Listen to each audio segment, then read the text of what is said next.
E aí, galerinha, tudo bem? Tudo tranquilo? Suave na nave? Bora lá então. Pode ser que apareça alguns barulhinhos aí de fundo, tá? A baita ventania aqui, que eu não tô entendendo isso não. Mas enfim, bora lá então. Nosso tema é Segunda Revolução Industrial, tá? A Segunda Revolução Industrial, ela vai ocorrer então na segunda metade do século XIX, né? Portanto, depois de 1850, né? E vai estar relacionada principalmente, né, a um novo momento de desenvolvimento da indústria. Então, a gente tem aqui uma imagenzinha que retrata muito bem o início aí desse período. Você bem pode ver que as características da primeira Revolução Industrial ainda são bastante fortes, né? Você pode ver que em 1890, carro, cadê algum carro aí? Não tem, né? Então, inicialmente, os carros, os primeiros automóveis, eles não tinham, né, a livre acesso e circulação nas cidades, né? Era coisa para gente que era muito rica. Então, logicamente que a segunda revolução industrial, no seu princípio, ela ainda não vai possuir todas as suas características, né? Por isso que você não vai ver aí nessa imagem um monte de automóveis. Beleza? Então você pode notar, ó, cavalos ainda eram o principal meio de locomoção, charretes, né? Galera ali, ó, andando a pé. Beleza? Então ainda não estava tão forte, tão presente. O que é notável? O notável é que a segunda revolução industrial vai trazer principalmente essa transformação, né? A cidade vai ser um local ocupado pelos carros, mas isso um pouquinho mais para frente, né? Vamos jogar assim, ó, 1920 em diante a gente pode começar a falar da presença dos carros nas cidades, né?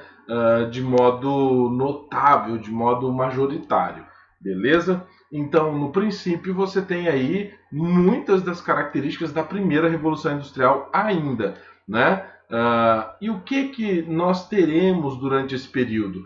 Esse período aí é o período chamado de capitalismo monopolista ou financeiro. Por quê? É no período que os monopólios vão começar a aparecer, ou seja, uma única empresa que começa a deter todo o setor, né, e transformar a economia, o modo de atuação, então, dentro desse sistema. E é lógico que o monopólio mais poderoso de todos aí vai ser o monopólio financeiro. Toda vez que falar em financeiro, lembre-se de banco, tá? Então, capital financeiro é o capital dos bancos e assim por diante, tá bom? Então, falou setor financeiro, a gente está falando de banco, beleza? Então, sempre guarde essa ideiazinha. Por quê? Porque todo mundo que fala a palavra financeiro, sim, se refere a banco, né? Logicamente, tem algumas formas de você falar financeiro que não é para banco, mas a maioria das referências é sempre, então, no banco. Tipo assim, qual que é o setor financeiro? É o setor bancário, beleza? E daí a gente tem alguns exemplos aqui dos monopólios que surgiram nessa época, né? Esse aí é o Sr. John D. Rockefeller, né? Então o Rockefeller, na verdade, vai ser o primeiro grande dono de monopólio, né? Com um poder notável assim, porque ele vai ser o dono do monopólio do petróleo nos Estados Unidos. Então ele vai ter o monopólio da extração, do transporte, do refino, da venda, de tudo isso, né? A empresa dele, a Standard Oil, vai dominar então aí diversos setores, né? Todos eles relacionados ao óleo, petróleo, né? Então, além do Rockefeller, a gente vai ter, por exemplo, o Thomas Edison, que aí está, né? Vai durante um período curto, mas durante um período também obter aí o monopólio da energia elétrica, né? E cá entre nós, esses dois aí que nós vimos são bastante emblemáticos, principalmente para esse período. Por quê? Porque a segunda revolução industrial ela vai ser nada menos que não só o uso do petróleo, mas principalmente o desenvolvimento do motor a combustão, né? E também a gente vai ter a mesma ocorrência para o setor energético, para a energia elétrica. Então, a iluminação das grandes cidades, motores elétricos e tudo mais, né? Esse aí é o Nikola Tesla. Ele e o Thomas Edison, né, vão presenciar aí, vão participar da chamada Guerra das Correntes, né, para ver qual que era melhor, a alternada, né? Qual que é a alternada e a... Enfim, não vou lembrar. Vocês sabem, vocês estudam física, né? Então, a gente vai ter essa disputa que o Tesla acaba vencendo, né? Contínua. Era essa palavra que está desaparecendo da minha cabeça. Então, durante esse período aí, a gente vai ter o desenvolvimento desses setores. E é lógico que junto disso a gente acaba tendo o senhor Henry Ford, né? Esse fera aí, ó, magrelão e tudo mais, né? Que você não dá nada para ele. Ele é o criador, então, da Ford Motors, né? O Henry Ford, então, ele vai, por um momento, se aproximar aí de ter o monopólio dos automóveis, né? E o grande feito desse senhor é exatamente transformar o carro em uma coisa acessível, em uma coisa que vai estar presente, então, dentro das cidades, né? Porque até a chegada do Ford e seu modelo de produção, carro era uma coisa para quem tinha muito dinheiro mesmo, né? Então, o Ford T, que é esse carro aí, vai trazer essa revolução. Eu vi já algumas vezes, o Ford faliu, se eu não me engano, acho que 4 vezes antes de criar a Ford Motors, né? Por quê? Porque ele começou a fazer carro como todo mundo fazia. Carro para rico, carro de corrida. Eu vi um modelo da fábrica dele que faliu, que, no carro tinha um relógio da Tiffany, né? Tipo assim, só um relógio desse daria quase o preço do Ford T, né? Então é lógico que os carros eles tinham outro intuito. E o Ford, né, depois de falir várias vezes, ele vai parar e pensar, falando, eu vou começar uma nova jogada. Agora eu vou vender carro para pobre, né? Então isso aí que vai revolucionar então a empresa automotiva, beleza? E daí, esse aqui é um modelinho de motor a combustão, né? Então a grande evolução desse período vai estar na complexidade desse motor, mas principalmente na força que ele é capaz de gerar, né? É lógico que os primeiros modelos nem eram tão complexos assim, né? Esse aí já é bastante moderno. Mas então, esse motor pequeno e forte, ele vai ser a grande inovação, né? Ele que vai criar a possibilidade de você ter realmente um carro aí, né, movido a combustível. Os primeiros carros, os primeiros modelos de automóveis, a gente tinha até alguns modelos que eram movidos a vapor. Mas é lógico, né? Não vai ser assim tão interessante um carro movido a vapor. Imagina, você tem que ficar abastecendo o carro com carvão mineral, né? Daí passaram então a outros modelos que eram elétricos. Porque se você for pensar, o carro movido a combustível é uma coisa muito louca. Você está lá andando rápido pra caramba e levando junto com você um monte de combustível que pode explodir, pegar fogo, né? Então isso é uma loucura. E logicamente que a primeira ideia foi então criar um carro a partir da energia elétrica. E daí eles trombaram com um problema que nós temos até hoje, né? Como que você faz uma bateria mais eficiente? As nossas baterias dos nossos celulares, elas são sim extremamente eficientes, principalmente quando a gente compara com as primeiras baterias, porque elas eram muito grandes, elas não conseguiriam manter uma grande carga por um grande período, e isso fez então com que os automóveis acabassem se adaptando então aos combustíveis, beleza? E esse aí é o motor a combustão. Detalhezinho para vocês: o motor a combustão ele vai estar presente nos automóveis, beleza?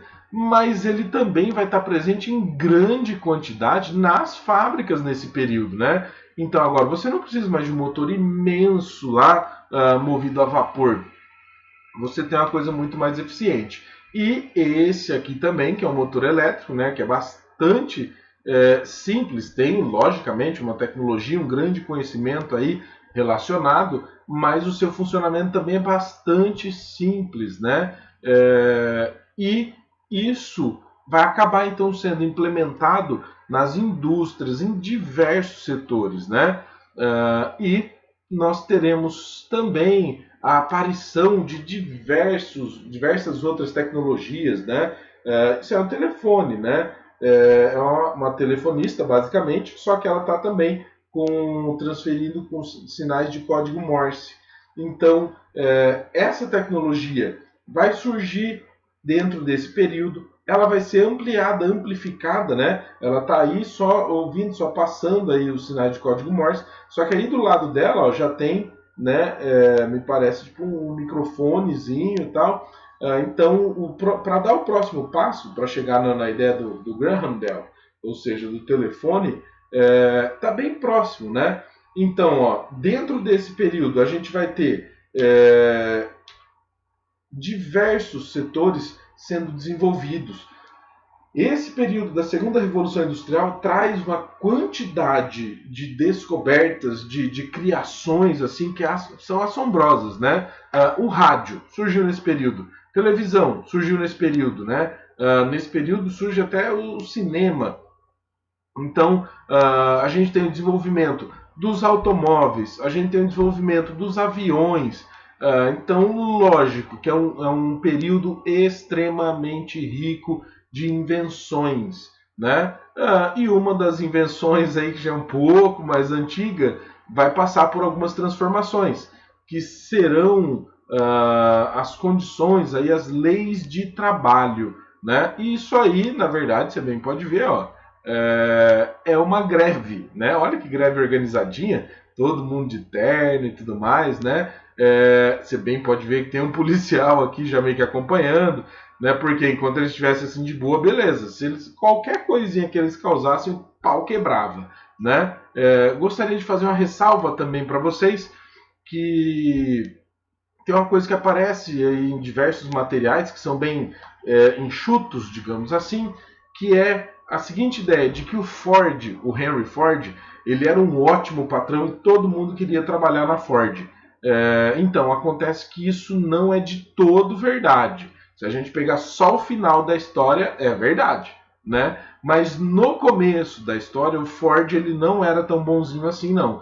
Por quê? Porque ele pensava assim como os outros empresários. Ele pensava em ganhar mais dinheiro e ponto final, né?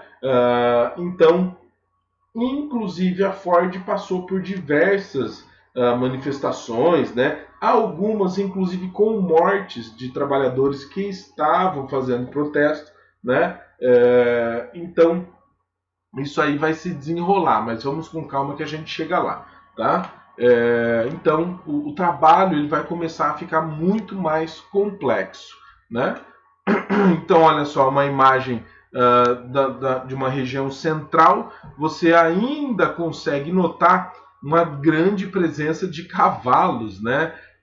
E a cidade, então, ó, você tinha bastante bonde. Esses bondes aqui são bondes elétricos, né? Então você já consegue notar a presença da segunda revolução industrial. Olha só aqui, ó, uma grande quantidade, me parece petróleo. Isso aqui não é madeira, né? São barris de petróleo. Uma coisa que é notável é que durante o início da segunda revolução industrial, um dos caras que mais foi ameaçado foi o Rockefeller. Por quê? Porque na verdade o petróleo a gente extraía querosene e a querosene era utilizada em lamparinas. Então as iluminações nas casas aí elas eram feitas por lamparinas. E daí aparece o Thomas Edison com a sua lâmpada, né? E é impressionante, é notável, e eles vão criar então esse imenso concorrente, que é o Rockefeller.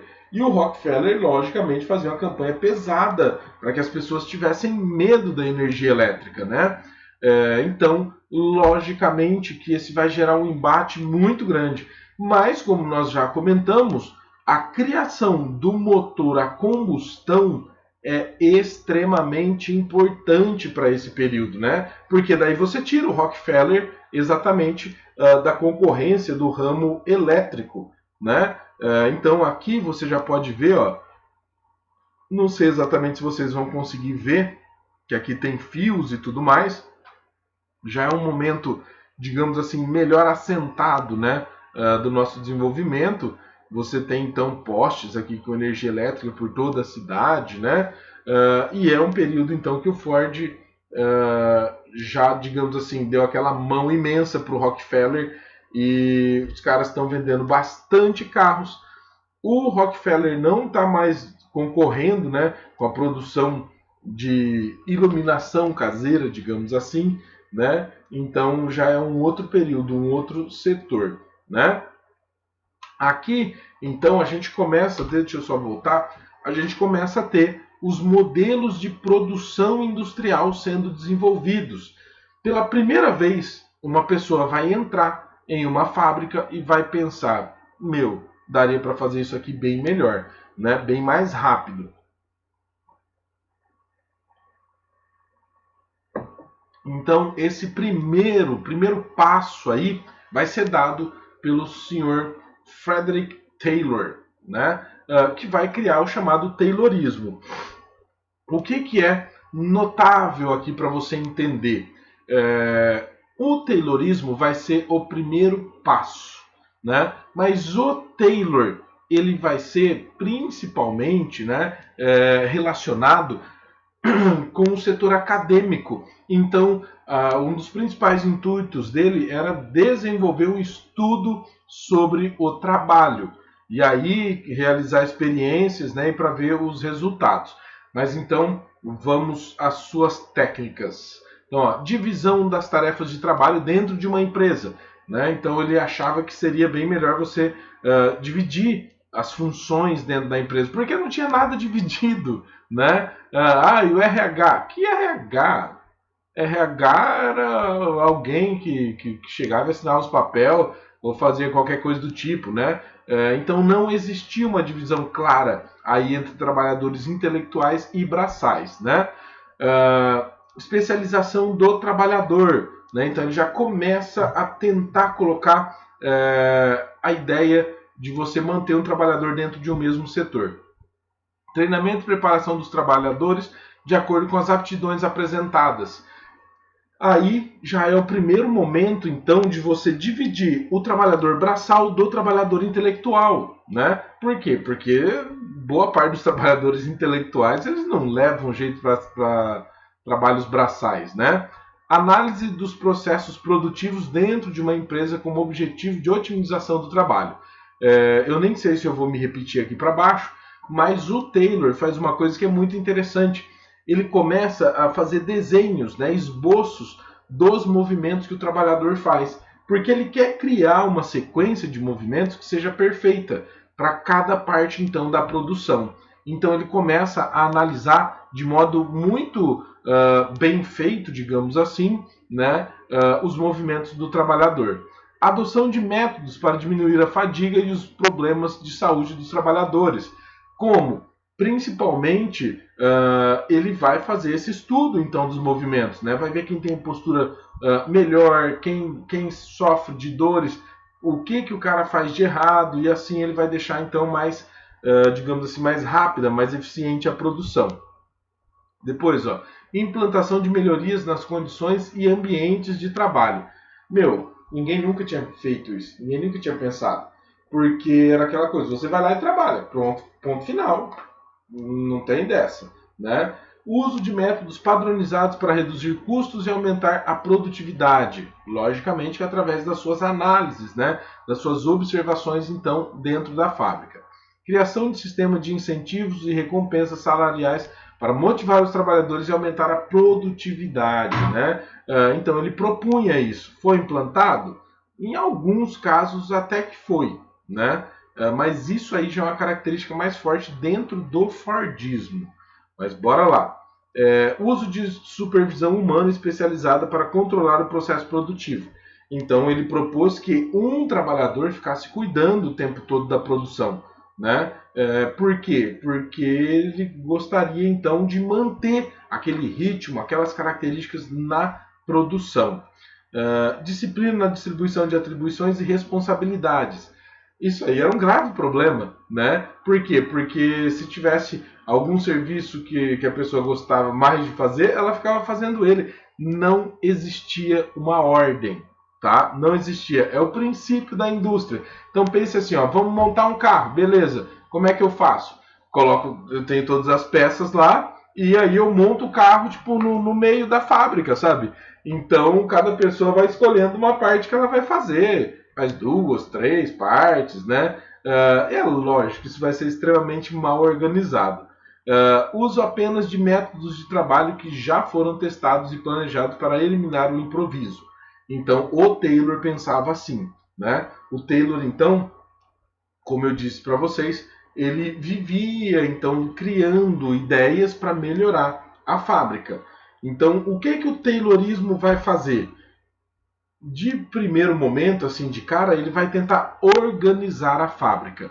Né? É o Taylor quem vai pensar primeiro em hierarquia dentro de uma fábrica. Quem manda em quem? Quem governa, quem vai então lidar com determinado setor da indústria. Né? Ou seja, não existia isso.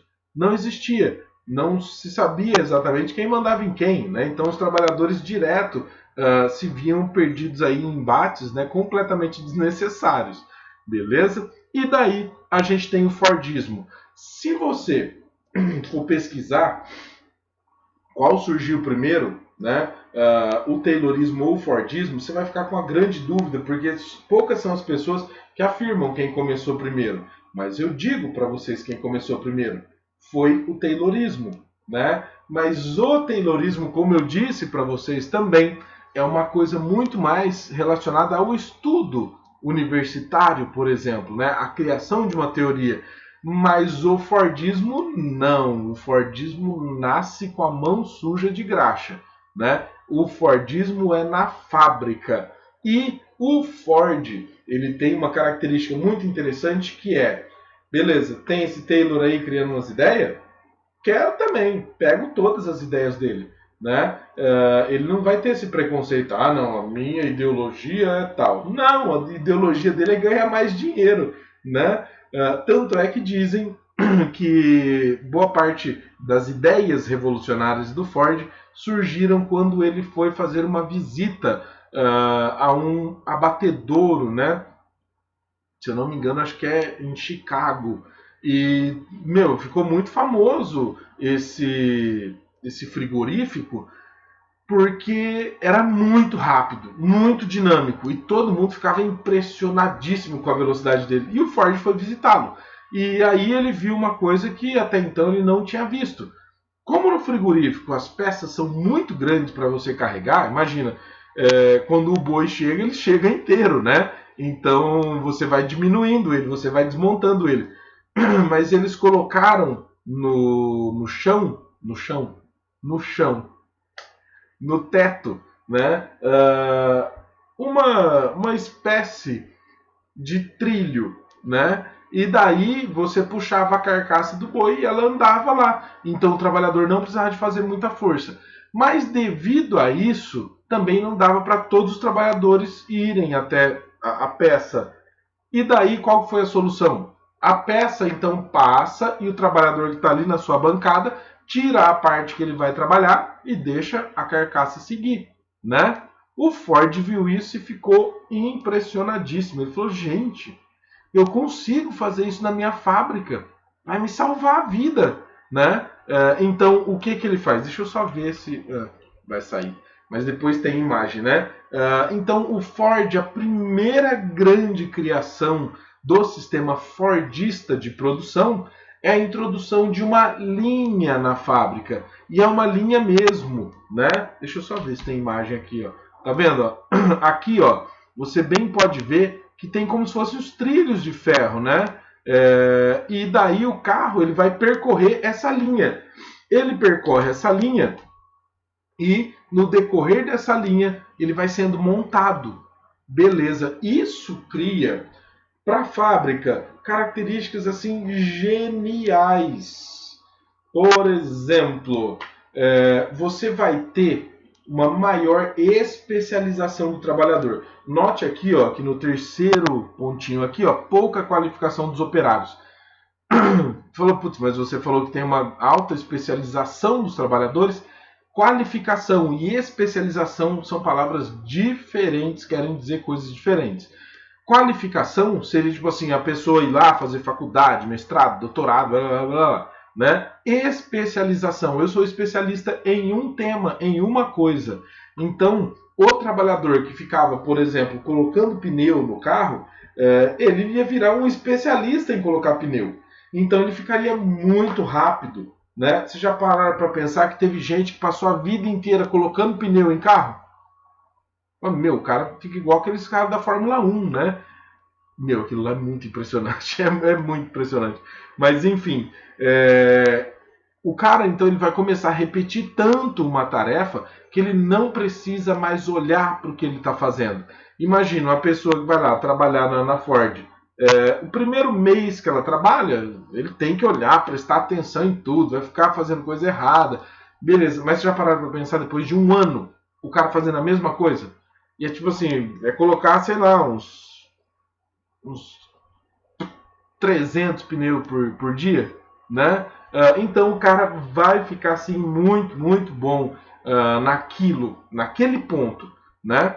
E note aí você também que aí a gente começa a dizer, a falar que o Fordismo criou a alienação do trabalhador, né? O que é alienar alguém? Alienar tem a mesma origem de alienígena, ou seja, que está fora do nosso planeta, né? Então, o que é alienação do trabalhador?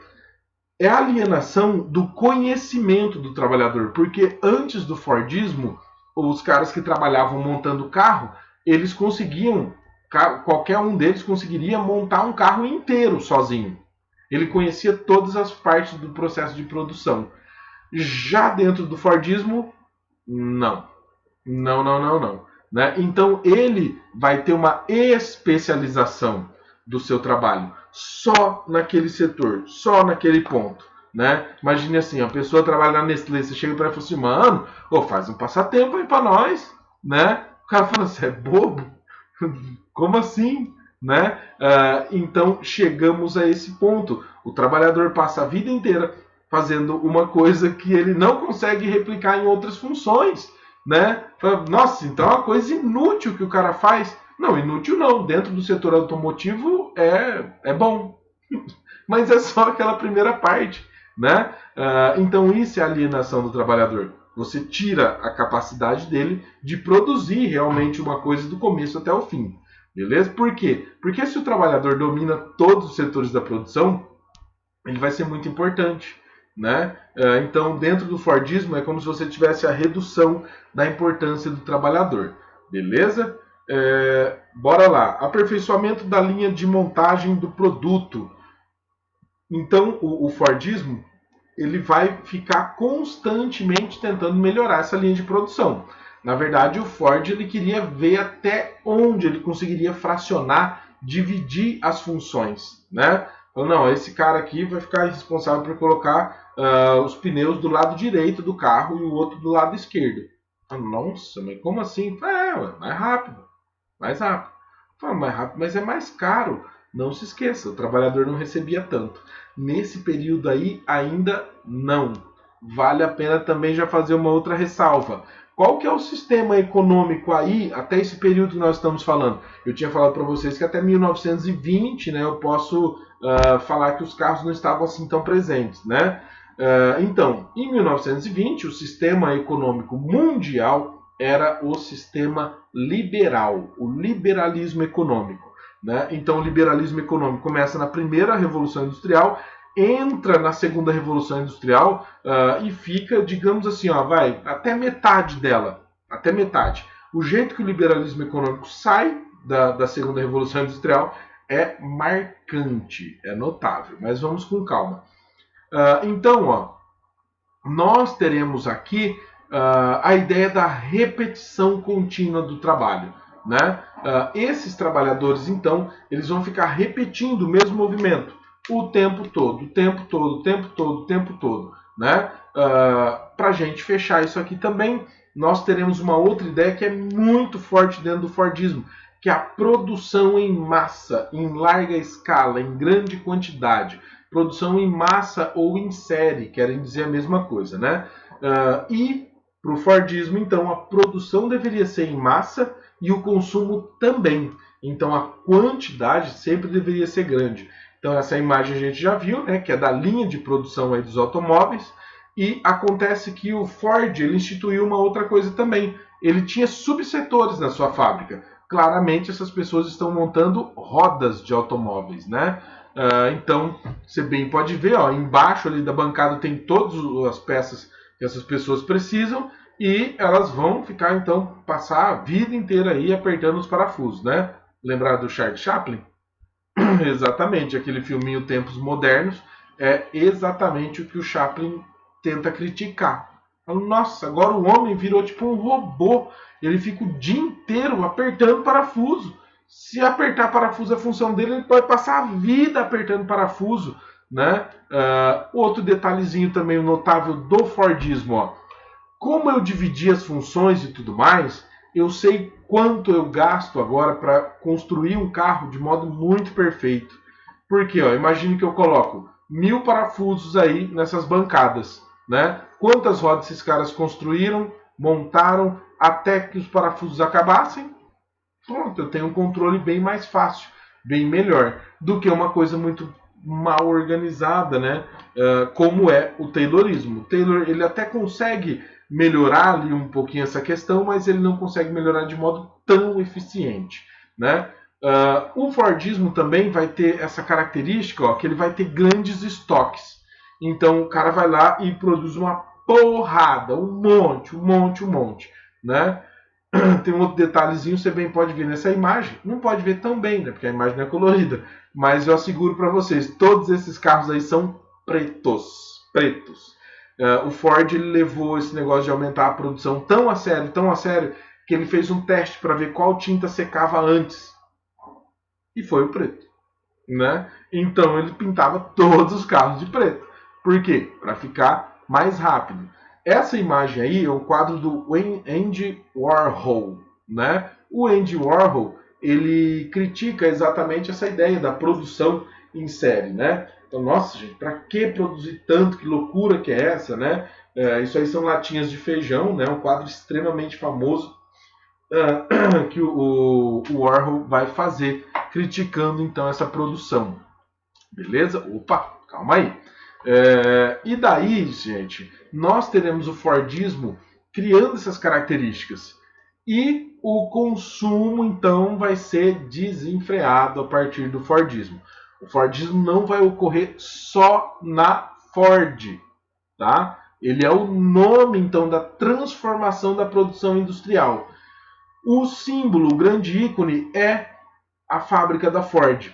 Por isso o nome Fordismo, beleza? Mas você vai encontrar isso aí em todos os outros setores também. As pessoas vão começar a copiar essa ideia, né? E daí a gente chega até a crise de 29. Sobre a crise de 29, tome cuidado. Por quê? Porque a gente tem locais, materiais e tudo mais, que a informação vai chegar para vocês da seguinte forma. A crise de 1929, a quebra da Bolsa de Valores de Nova York, ela ocorreu devido à superprodução. Olha, não está errado, mas também não está certo, está incompleto. Por quê? Porque a crise de 29, a quebra da Bolsa de Valores de Nova York, ela vai ser um negócio muito mais intenso do que só isso, tá? O que vai ser ela? Bom, primeiro, tem sim essa crise de superprodução, né? Porque a Europa se recuperou da Segunda Guerra Mundial, da Primeira Guerra Mundial, desculpa. E daí os Estados Unidos estavam vendendo um monte para a Europa. Só que a Europa agora começou a andar sozinha. Então ela não vai precisar mais comprar tanta coisa. Beleza. Esse é um fator. Outro fator, número 2. Os trabalhadores estavam sofrendo um processo de redução dos seus salários, né? Então eles estavam recebendo um tanto quase possível só para que eles sobrevivessem, né? E a prova disso vocês já pararam para pensar que se o trabalhador estivesse ganhando bem, como eu tenho uma crise de superprodução, é só eu vender mais barato. Eu abaixo os preços de tudo. O trabalhador vai lá e compra. Pronto, acabou. Né? Mas acontece que o trabalhador não tinha dinheiro suficiente para comprar. Ele não recebia dinheiro para sobrar. Era para sobreviver. Só. Ponto final. Né? Vou tomar mais um gole de água.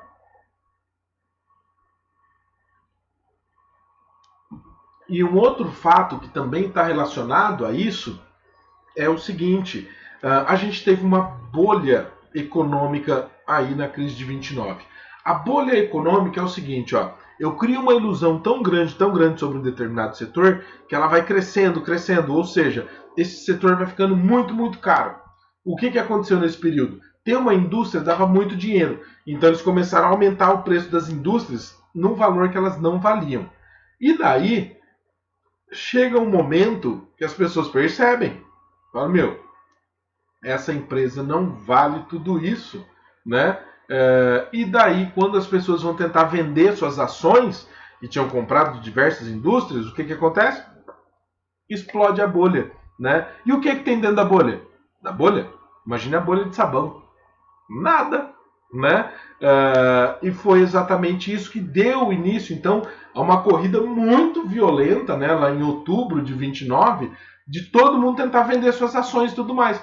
Quando isso acontece, as ações despencam. Então, um monte de gente que tinha muito dinheiro investido na Bolsa de Valores perdeu tudo praticamente. Por quê? Porque a desvalorização das ações foi imensa, muito grande, né? E isso, então, vai levar a uma crise no capitalismo sem precedentes. Se você acha que hoje a gente está tendo uma crise econômica, você não está entendendo o que foi a crise de 29.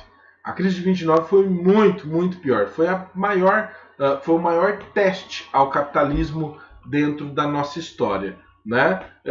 E daí, para sair desse problema da crise de 29, esse senhor aí com esse belo bigode vai entrar em ação, que é o senhor John Maynard Keynes, né? O John Maynard Keynes vai criar uma política, né, que o seu professor de história já pode ter comentado com você, que é o New Deal, ou seja, o novo acordo, né? O que vem a ser o novo acordo? O keynesianismo. Falou nada, né? Tá bom. O keynesianismo, deixa eu ver se eu coloquei uma imagem sobre o que é o keynesianismo. Não coloquei. O keynesianismo, então, vai anotando aí, ó. O keynesianismo, ele aumenta a força e a presença do Estado. Beleza? Por quê? O liberalismo econômico, que estava em vigor até esse período aí, a grande saída do liberalismo econômico é exatamente a crise de 29. Porque o Estado não intervém, você deixa tudo na mão dos investidores, dos industriais. O que eles fizeram? Superfaturaram tudo, sei lá o quê, e, quebrou a corrente da bicicleta, né? A bicicleta estragou, não anda mais. O que o Keynes vai fazer? Ele vai, então, devolver força ao Estado. O Estado vai começar, então, a gerar obras, né? Obras, assim, faraônicas, imensas, né? Uma delas, só para você ter uma noção, não tem a rodovia 66, né? A Rota 66 dos Estados Unidos? Aquela rodovia, ela corta o deserto. Ela liga nada a porra nenhuma. Se fosse aqui no Brasil, meu Deus do céu, o povo ia ter matado o presidente, ia ter arrebentado com tudo. Por quê? Nossa senhora, isso é no mínimo, lavagem de dinheiro. Para que fizeram uma rodovia cortando o deserto? Né? Então, na verdade, é que eles precisavam fazer obras. E o Ford, o senhor Henry Ford, né? Imagina o tanto de dinheiro que esses caras davam para o presidente na sua campanha eleitoral. O Henry Ford simplesmente começou a pressionar. Falou, gente, Se nós vamos fazer alguma coisa, se a gente tem que fazer obras, vamos construir rodovias, né? Vamos construir rodovias, né? Porque daí depois eu vou vender os carros, ou seja, a gente conecta todo o país e tal. Beleza, então começar a construir rodovia, tudo dupla, né? Cortaram então os Estados Unidos para tudo quanto é lado com rodovia. Beleza, qual que é o intuito disso? O intuito disso é gerar empregos. Eu dou então um emprego para a pessoa, ela vai receber salário. Com o salário na mão, ela vai gastar. Gastando o seu rico dinheirinho, ela vai fazer o capitalismo se movimentar. Então, as indústrias que estavam lá travadas, sem conseguir vender nada, ou então, né, passando por maus bocados, agora elas vão começar a vender. Como essas empresas estão vendendo, elas vão ter dinheiro circulando. E aí o que o Estado vai fazer? O Estado vai cobrar imposto para pegar esse dinheiro e fazer mais obras. Entendeu? Então, o New Deal ou keynesianismo vai ser então o aumento da força do Estado. O Estado vai gerar obras. O Estado vai gerar empregos. Para fazer isso, o Estado vai cobrar impostos, né? Mas ao fazer isso, ele vai gerar empregos para as pessoas vão ganhar dinheiro, vão precisar comprar e vão girar a economia. Pronto, consigo sair da crise de 29. Né? E acontece que essa grande força aí dos Estados Unidos, do Estado norte-americano, né, gerando obras e tudo mais, vai criar o famoso American Way of Life, né? Ou seja, o modelo consumista de vida. Por quê? Porque aí eles aprenderam que para a economia ficar saudável, você tem que ter compras constantes. Compra. Quanto mais você comprar, mais a economia se movimenta, né? E essa imagem é exatamente uma crítica a isso. Porque os Estados Unidos, possuindo a maior economia do mundo, né? Principalmente em produção de tecnologia, olha o que ela faz com a sua população mais pobre. Note que essa população aqui, ó, só tem um branco aqui, ó, um branco. O resto é todo mundo negro, né? Além dos caras da imagem aqui em cima, né? Ou seja, para os negros, não, né? Eu pego ali uma galera, jogo para a classe média e eles que vão conseguir consumir tudo. Tem muito pobre nos Estados Unidos? Até hoje, tem bastante, né? Então, senhores, o keynesianismo ele vai conseguir tirar os Estados Unidos da crise de 29, beleza? E daí, ó, deixa eu só ver aqui, o final. Pra gente, o que é mais notável nesse período aí é a Segunda Guerra Mundial, né? A Segunda Guerra Mundial pro Brasil vai trazer consequências diretas para nossa industrialização, beleza? Então, a Revolução Industrial no Brasil ela chega no pós-Segunda Guerra Mundial. É uma coisa que é interessante. O keynesianismo ele funciona tão bem nos Estados Unidos que os Estados Unidos chegam na Segunda Guerra Mundial, né, 10 anos depois da crise de 29, eles chegam ó, bombando mesmo, eles estão muito bem. Né? Então sim, o keynesianismo funciona muito bem nos Estados Unidos. Só que é lógico, assim como o liberalismo econômico deixou de funcionar, o keynesianismo também vai encontrar alguns empecilhos, beleza? Nessa imagem aí, ó, eu coloquei só para você entender uma coisa. A máquina ainda é uma máquina grosseira na segunda revolução industrial, né? Então, tipo assim, o contato entre ela e o homem melhorou, mas ainda não tá bom mesmo daquele jeitão. Beleza? Então, ó, beijão para vocês, senhores. Bons estudos e até mais!